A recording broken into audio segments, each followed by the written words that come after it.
घर का भेदी लंका ढाए। इस कहावत को तो आप सभी लोगों ने सुना ही होगा ना अपनी जिंदगी में, सुना होगा। लेकिन आप में से कितने लोग ऐसे हैं जो इस कहावत का असली कारण, असली रीजन जानते हैं? बहुत कम लोग होंगे, और बेशक बहुत सारे लोगों को पता भी होगा। अब जिन लोगों को नहीं पता उनको मैं शॉर्टकट में बता दूं। घर का भेदी लंका ढाए किसी और की वजह से नहीं, बल्कि विभीषण जी की वजह से इस दुनिया के सामने आया है। विभीषण जी जिनकी वजह से माना जाता है उनके पूरे कुल का नाश हो गया। हालांकि उनके इस कुल का नाश किसी बुराई के लिए नहीं हुआ था, एक अच्छाई के लिए हुआ था। उनके कुल में सभी लोगों ने बुराई का साथ दिए थे, इसलिए उनका नाश हुआ था। लेकिन केवल विभीषण जी ही ऐसे थे जो हमेशा हर कदम सच्चाई के साथ श्री राम के साथ खड़े रहे। उन्होंने भगवान श्री राम का एक बहुत बड़ा साथ दिया था इस युद्ध को जीतने में। बहुत सारे लोग तो आज के समय में ये भी कहते हैं कि अगर विभीषण जी नहीं होते तो श्री राम के लिए ये युद्ध जीतना बहुत ज्यादा मुश्किल पड़ता। विभीषण जी की वजह से ही भगवान श्री राम को आखिर ये पता चला कि रावण को किस तरह से वार किया जाए तो उसकी मृत्यु होगी, क्योंकि रावण के जो पेट था, जो नाभि थी, वहीं पर पूरा अमृत भरा हुआ था। जब तक वहां पर वार नहीं होता रावण की कभी मृत्यु नहीं हो सकती थी। विभीषण के इसी स्वभाव के कारण, विभीषण के इसी सच्चाई के साथ निडरता से खड़े रहने के लिए भगवान श्री राम ने विभीषण का रावण की मृत्यु के बाद राज तिलक किया था, विभीषण को लंका नरेश बनाया था। केवल इतना ही नहीं, भगवान श्री राम विभीषण के ऊपर बहुत ज्यादा प्रसन्न थे। इस वजह से भगवान श्री राम ने विभीषण को अमरता का वरदान भी दिया था। दोस्तों, अब आप लोग ये सोच रहे होंगे कि अगर विभीषण को अमरता का वरदान प्राप्त है, मतलब वो कभी मर नहीं सकते, तो क्या वो 9 लाख 10 लाख सालों से अब तक जीवित हैं और हमारे बीच में ही यहीं कहीं रहते हैं? तो आप लोगों के सवालों का जवाब मैं यहीं पर थोड़ा सा क्लियर कर दूं कि जी हां, सही सोच रहे हैं आप लोग। विभीषण आज भी इतने लाखों सालों से जीवित हैं और हम लोगों के बीच में ही कहीं रहते हैं। तो नमस्कार दोस्तों, ब्लडी सत्य के आज के हैरान कर देने वाले नोको एपिसोड में मैं आप सभी लोगों के सामने इसी टॉपिक के ऊपर ब्रीफ डिस्कशन करने वाला हूं और आप लोगों को ये सब कुछ बताने वाला हूं पुराणों के हिसाब से, लोक कथाओं के हिसाब से और पुरानी कहानियों के हिसाब से कि किस प्रकार से विभीषण आज भी जीवित है और कहां पर रहते हैं, कहां पर उन्हें देखा गया है। दोस्तों, बहुत पहले चलना होगा इस चीज को डिटेल में समझने के लिए। यह बात तब की है जब रावण के पास लंका भी नहीं हुआ करती थी। रावण, विभीषण और कुंभकर्ण ये बहुत बड़े भक्त हुआ करते थे भगवान ब्रह्मा के। तीनों भाई थे, सबसे बड़ा रावण था, सेकंड कुंभकर्ण, थर्ड विभीषण। तीनों तपस्या करने चले गए घोर वन में। काफी सालों तक, सैकड़ों सालों तक ये लोग तपस्या करते रहे। अब इनकी उम्र कोई ऐसी कम नहीं होती थी, हजारों साल में होती थी। सैकड़ों सालों तक तपस्या करते रहे। आखिरकार भगवान ब्रह्मा इनके ऊपर प्रसन्न हुए, इनको दर्शन दिए। तो रावण ने भगवान ब्रह्मा से तीनों लोगों पर विजय हासिल करने का वरदान मांगा, इसे मिल गया। कुंभकर्ण ने इंद्रासन मांगा था, लेकिन देवताओं की वजह से उसके मुंह से निद्रासन निकल गया। भगवान ब्रह्मा ने उसे निद्रासन का वरदान दे दिए, इस वजह से वो 6 महीने तक सोता ही रहता था। और फिर तीसरा नंबर आया विभीषण का। तो विभीषण ने भगवान ब्रह्मा से केवल आशीर्वाद माना, ईश्वर के चरणों पर एक शरण मांगी। ये तीनों को वरदान मिल गया और तपस्या करने के बाद जब तीनों वापस लौटे तो रावण ने अपने सौतेले भाई कुबेर से सोने की लंका छीन ली। हाँ, अब आप लोग बोलेंगे बहुत सारे लोग कि ऐसा गलत है, रावण को तो भगवान शिव ने सोने की लंका दिए थे। तो रुको, मैं क्लियर करता हूं। रावण को सोने की लंका नहीं मिली थी भगवान शिव से। भगवान शिव से सोने की लंका मिली थी रावण के पूर्वजों को। उसके बाद रावण के पूर्वजों ने ये सोने की लंका अपने बाद कुबेर को दे दिए थे, जो कि रावण के सौतेले भाई थे। क्योंकि रावण का स्वभाव पहले से थोड़ा अलग था। इनके पूर्वजों को पता था कि रावण के हाथ में इतनी बड़ी चीज देना सही नहीं होगी, समय आने पर कुछ दुरुपयोग कर सकता है। इस वजह से कुबेर को मिल गया था। लेकिन वरदान प्राप्त करने के बाद रावण ने ये सोने की लंका कुबेर से छीन ली थी और कुबेर को वहां से हटा दिया था। सेकंड नंबर आया कुंभकर्ण। तो कुंभकर्ण सोने के लिए चले गए। और फिर यहां पर विभीषण श्रीहरि के गुणगान में, श्रीहरि की भक्ति में लीन हो गए थे। अब दोस्तों, उसके बाद रावण ने इस पृथ्वी में जितने भी जीव थे सबके ऊपर जीत हासिल कर ली थी और सबके ऊपर अपना डंका बजवा दिया था कि रावण ही एकमात्र सम्राट है। और हाँ, ऐसा हुआ भी था। रावण ने सारे नवग्रहों पर अपनी जीत हासिल कर ली थी, सभी लोगों को इस वरदान की वजह से हरा दिया था।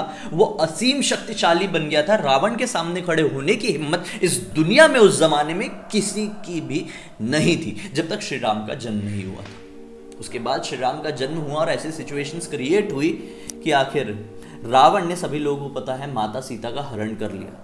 जब रावण माता सीता का हरण करके लेकर आया था, अपनी अशोक वाटिका में रखा था, तो विभीषण जी ने बहुत बार रावण को रोकने की कोशिश की थे, मना किए थे कि ये गलत है, ये श्री हरि के अवतार की पत्नी है, ये स्वयं माता लक्ष्मी की अवतार है, तुम उन्हें कैसे हरण कर सकते हो। रावण उसकी बात एक भी ना सुना। रावण अपनी घमंड में चूर था, रावण गलत के साथ खड़ा हुआ था। रावण ने माता सीता को बंदी बनाकर रखा। यहां पर विभीषण के घर के चारों तरफ श्री राम के चिन्ह, चारों तरफ तुलसी के पौधे। ऐसा इंसान उसके महल में रह रहा था, ये बिल्कुल भी शोभा नहीं दे रहा था। लेकिन खैर, एक समय ऐसा आया कि भगवान श्री राम के सबसे बड़े दूत बजरंगबली लंका जा पहुंचे एक छलांग मारकर। तो जैसे ही वो लंका में पहुंचे तो उन्हें एक ऐसा घर दिखा कि जहां पर श्री राम के चिन्ह बने हुए हैं, हर जगह माता तुलसी लगी हुई है। उन्होंने सोचे कि ये कौन है। उस समय सूर्योदय नहीं हुआ था। जय श्री राम का जाप करते हुए बजरंगबली उस कुटिया की तरफ बढ़ गए तो वो कुटिया निकली विभीषण की। विभीषण ने जब श्री राम के दूत को साक्षात अपने सामने देखे, बजरंगबली को सामने अपने देखे, तो भाव विभोर हो गए। उन्हें ऐसा लगने लगा कि स्वयं श्री राम ही अपने दूत के रूप में साक्षात उन्हें दर्शन दिए हैं। आखिरकार विभीषण ने बजरंगबली को बताया कि अशोक वाटिका में माता सीता है। बजरंगबली अशोक वाटिका में मिले माता सीता से और फिर पूरी अशोक वाटिका को मानो नष्ट सा कर दिया। अक्षय कुमार की मृत्यु हो गई। रावण बड़े क्रोध में आ गया कि ये कौन है वानर जिसकी वजह से मेरी अशोक वाटिका बर्बाद हो गई है, अक्षय कुमार की मृत्यु हो गई है, बुलाओ। तो रावण जो है रावण बजरंगबली को मृत्यु दंड देने की सोचा था। लेकिन यहां पर विभीषण जी बीच में आए और बोले ये दूत है, इनका वध नहीं किया जा सकता। वैसे कर भी नहीं सकता था। बजरंगबली चाह लेते तो एक पल में ही ये पूरे युद्ध को खत्म कर सकते थे, रावण का अंत कर सकते थे। लेकिन बजरंगबली करते नहीं, क्योंकि ये श्री राम को करना था। खैर, फिर रावण ने यहां पर बोला कि वध नहीं कर सकते तो क्या हुआ। वानरों को सबसे ज्यादा प्यार अपनी पूंछ से होता है, इसकी पूंछ में आग लगाओ। बजरंगबली की पूंछ में आग लगाकर रावण ने मानो अपनी पूरी लंका में आग लगा दिया। पूरी लंका जल के ध्वस्त हो गई। बजरंगबली की पूंछ में आग लगाना रावण की सबसे बड़ी गलती थी। इस वजह से उसकी पूरी सेना का जो कॉन्फिडेंस है खत्म सा हो गया था। सभी लोगों को समझ में आ गया, भाई जब दूत इतना ज्यादा ताकतवर है तो इसके जो भगवान है वो कितने ज्यादा ताकतवर होंगे, इसके राजा कितने ताकतवर होंगे। इनसे उलझना गलत होगा। विभीषण ने फिर से रावण को समझाया कि बोले देखो, गलत कर रहे हो। दूत में इतनी शक्ति है तो सोच लो श्री राम में कितनी शक्ति होगी। वो एक क्षण में तुम्हें खत्म कर देंगे और तुम्हें समझ में भी नहीं आएगा कुछ। रावण फिर भी तैयार नहीं हुआ और विभीषण जी को धक्के मारकर अपनी कुटिया से बाहर निकाल दिया, लंका से बाहर निकाल दिया। बोले यहां नहीं रह सकते तो। और विभीषण बाहर निकलकर सीधे श्री राम के चरणों पर चले गए और श्री राम का समय समय पर साथ देने लगे। भीषण युद्ध हुआ, रावण की मृत्यु हुई, विभीषण का श्री राम ने राज तिलक किया और फिर ये लंका नरेश बन गए। विभीषण को वरदान भी मिल गया, जैसा मैंने आप लोगों को स्टार्टिंग में बताया कि तुम अमर रहोगे, क्योंकि श्री राम बहुत ज्यादा खुश थे। अब क्या हुआ, अपने श्री राम अयोध्या चले गए, विभीषण लंका में रहने लगा। लेकिन विभीषण का मन बहुत व्याकुल रहता था। वो हर समय भगवान श्री राम के चरणों में ही रहना चाहता था। बार बार भगवान श्री राम के दर्शन करने के लिए लंका से अयोध्या जाता था।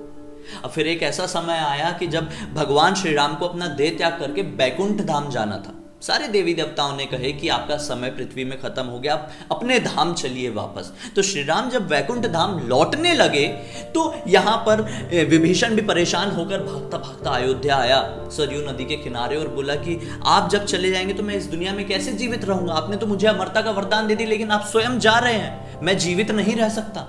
श्री राम ने बोले कि तुम जीवित रहोगे, मेरा वरदान तुम्हारे साथ हमेशा रहेगा और साथ ही साथ तुम फिक्र मत करो, तुम मेरा दर्शन करना चाहते हो ना। तो उन्होंने बताया कि एक बहुत बड़े समुद्र के किनारे एक बहुत बड़े मंदिर का निर्माण होगा। ये मंदिर बहुत बड़ा चमत्कारी मंदिर होगा। इस मंदिर में मेरी पूजा जगन्नाथ नाम से की जाएगी। जो कोई भी मनुष्य यहां पर दर्शन करेगा उसे मेरे ही दर्शन, साक्षात दर्शन प्राप्त करने के फल प्राप्त होंगे। इसका मतलब यह है कि साक्षात मेरा स्वरूप वहां पर विराजमान रहेगा। तुम वहां पर जब मन करे तब आकर मेरे दर्शन कर सकते हो। मान जाना तुमने मेरे साक्षात दर्शन किए हैं। विभीषण भाव विभोर हो गए, उनकी आंखों से आंसू बहने लगे और भगवान श्री राम ने अपने धाम को प्रस्थान किया। विभीषण भी वापस लौट गए। समय बीतता चला गया। श्री कृष्ण का जन्म हुआ और फिर मैं आप सभी लोगों को कहानी बता चुका हूं कि किस प्रकार से जगन्नाथ मंदिर का निर्माण हुआ। जब जगन्नाथ मंदिर का निर्माण हुआ तो विभीषण जी को पता चला कि हाँ, जगन्नाथ जी आ चुके, मेरे श्री राम वापस आ चुके हैं। बस तब से लेकर आज तक माना जाता है कि विभीषण रोज सुबह मंदिर के पट खुलने से पहले जगन्नाथ धाम मंदिर में प्रतिमाओं के सामने जाते हैं, उनकी पूजा अर्चना करते हैं और लौट जाते हैं। रोज होता है, निरंतर होता है। बहुत सारे लोगों ने यह दावा किया है कि उन्होंने अपनी आंखों से 9 लाख साल की उम्र के विभीषण को देखा है। तो बहुत सारे लोग ये बोलते हैं कि उन्हें देखना पॉसिबल है ही नहीं, क्योंकि उनका रूप दिव्य हो चुका है। उन्हें भगवान श्री राम का वरदान प्राप्त है, वो दिव्य हो चुके, उन्हें कैसे कोई देख सकता है? देखेगा तो उनके तेज को बर्दाश्त कर पाएगा क्या? कोई भी पॉसिबल है कि इस दुनिया में सहन कर पाएंगे कि हम नॉर्मल लोग? नहीं ना। तो यही चीज सामने आती है कि विभीषण जी जीवित जरूर हैं, लेकिन उन्हें देखा नहीं जा सकता। जी हां दोस्तों, और ये कब तक रहेंगे? कल की अवतार के आते तक रहेंगे, इस युग के अंत तक यहां पर रहेंगे, और वापस से समय चक्र खुद को दोहराएगा और वापस से वही सब कुछ घटेगा जो पहले घट चुका है दोस्तों। जी हाँ, अब तक इस वीडियो को देखे हैं, एक अलग जानकारी मिली है तो लाइक जरूर कर देना। चैनल को सब्सक्राइब करके बेल आइकन को दबा के ऑल के ऑप्शन में क्लिक करना, क्योंकि इसी तरह के हैरान कर देने वाले अनोखे एपिसोड आप लोगों के सामने डेली लेके आते रहता हूं। इन सबके लिंक इस वीडियो के डिस्क्रिप्शन बॉक्स में क्लिक करके डायरेक्टली वहां पर पहुंच जाना, और आपके पास कोई भी जानकारी हो जो आप बताकर पूरी दुनिया के साथ शेयर करना चाहते हैं तो लिंक भेजिए। हो सकता है मेरा अगला वीडियो आपकी उसी जानकारी के साथ ही बन रहा हो। चलिए, कल आप लोगों के सामने फिर से जाहिर हो जाऊंगा। तब तक के लिए बहुत बहुत धन्यवाद। आप लोगों का दिन शुभ हो।